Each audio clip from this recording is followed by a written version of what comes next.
For a lot of people, clothing is extremely important.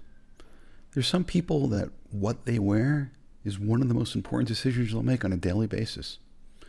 Latest fashions, and so on and so forth. Who would have thought that the Torah itself is going to make such a big deal about clothing? But that's what we find in this week's Parashat.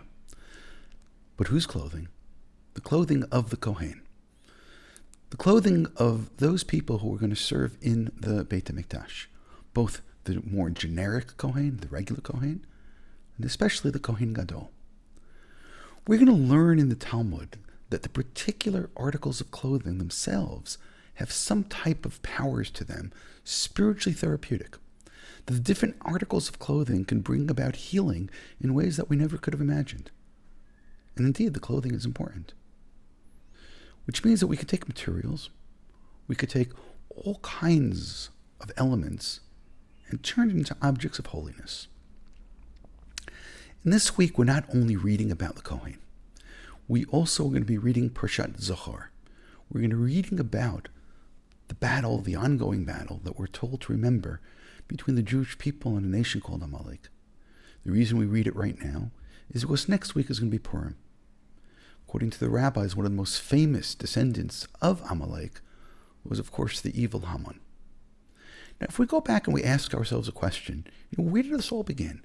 And the answer most likely would be the struggle which existed between Yaakov and his twin brother Asaphs. Already in utero, we're told about a struggle that had taken place, and their mother Rivka sensed that something was awry. But later on, there were a couple of scenes. One, when Asaphs comes in famished, and Yaakov offers him food, but on condition that he receive the birthright. Which is really interesting, because one of the things we understand is that what was contained within the birthright was the question, is who be the Kohen? Which means the clothing of the person who receives the birthright will now need to be that special clothing. Which then helps us understand another thing which will take us full circle. The second element which takes place between Yaakov and Asaphs is the time that Yaakov dresses up as Asaphs.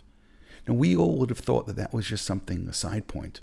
We would have thought that that side point was just to facilitate Yaakov taking the blessings. But those blessings, Yaakov believed, were his.